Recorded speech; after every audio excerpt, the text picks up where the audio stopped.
روایت کی راضی علی مرتضی رضی الله تعالی عنہ روایت نقل کړي دي وی بعض انسانان داسې دي چې کله په قبر کې خخ کړي شي بیا د هغوی مخ د قبلې نه تاو کړي شي د هغوی مخ د قبلې نه وګرځولی شي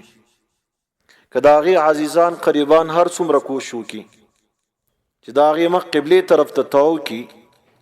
لیکن د هغې مخ بالکل اټومیټک خپله ډایرک اینډ ډایرک د هغې مخ د قبلې نه واوړي په هغې کې یو شارب الخمر شراب څکونکی شراب خور د شراب خور مخ د مرګ نه بعد د قبلې نه ګرځي د شراب خورۍ متعلق ډېر سخت وعیدونه سزاګانې په کتابونو کې بیان کړي شوي دي حتی کتابونو کې دا مسله هم علماو لیکلې ده روایت هم موجود دی یو سړي ته پته ده چې دا سړی شراب خور دی دا مردار خور دی دا ګنده فاسق او فاجر دی او بیا هم هغې ته خپله لور ورکوي په نکاح باندې وی دا داسې دی لکه خپله لور چې زنا ته وړاندې کړي لکه خپله لور چې رنډې خانۍ ته وړاندې کړي نو د شرابي دومره سخت حکم دی د هغې متعلق دومره سخته سزا راغلې ده روایتو کې راځي شراب خور د هغې مخ په قبر کې د قبلې نه واړولی شي وګرځولی شي دویم آکل الربا سود خور چې هغه سودي معاملات کوي سود اخلي سود ورکوي سودي معاملات کوي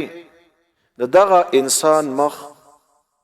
په قبر کې د قبلې نه وګرځولی شي عموما ډېر انسانان په سودي معاملاتو کې گرفتار اخته وي مبتلا وي کله ناکله ښه ورته پته وي چې زما دا کاروبار زما دا معاملات سودي معاملات دي زما لین دین زما خرید فروخت دا غلط دی او کله ناکله هغه ته پته نه وي معلومات ورته نه وي د هغې معاملات د هغې کاروبار د هغې تجارت د هغې خرید فروخت د هغې لین دین هغه غلط وي هغه سودي وي پته ورته نه وي او پته د دې وجې نه وي چې هغه ځان ته پته نه لګي مسله معلومه نه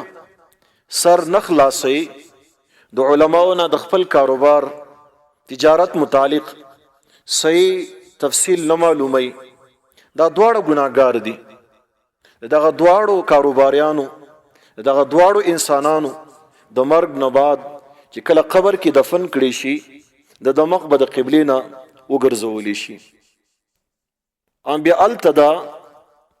عذر نه چلیږي چې ما ته پته نه وه ان كنت لا تدري فتلك مصیبة ان كنت لا تدري فتلك مصیبة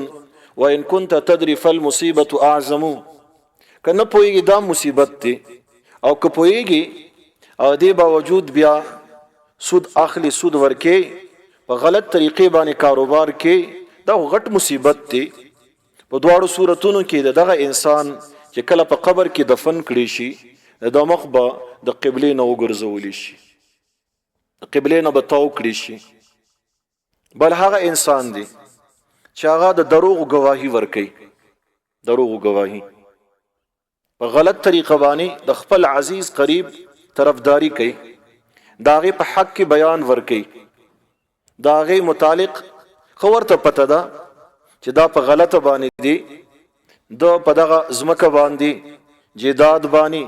دکان باندې په دغه پلانکي شي باندې قبضه کړې ده او دا په دغه معامله کې په دغه جګړه کې په غلطه باندې دی بیا د هغې طرفداري کوي د هغې ملګرتیا کوي د هغې په حق کې بیان ورکوي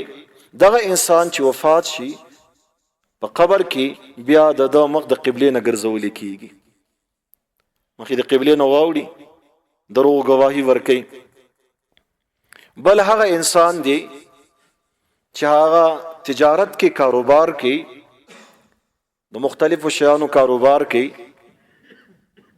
هغه سامان واخلي سودا واخلي ګودام کې کېږدي د دې دپاره چې په بازار کې مارکیټ کې د هغې قیمت زیات شي او زه په ډېره ګټه باندې خرڅ کم محتکر ورته ویل کېږي او حدیثو کې په دې باندې لعنت ویل شوی دی المحتکر ملعون هغه انسان کاروباري تاجر چې مال اخلي او بیا سټاک کوي ذخیره کوي ګودام کې ږدي د دې دپاره چې د هغې ریټ بړاو شي قیمت زیات شي مسلمانان نه ډېرې پیسې وګټي د ډېرو پیسو حاصلولو حرص هوس لالچ ورسره وي یو خو په ده باندې لعنت دی بل کله چې دا په قبر کې خښ کړی شي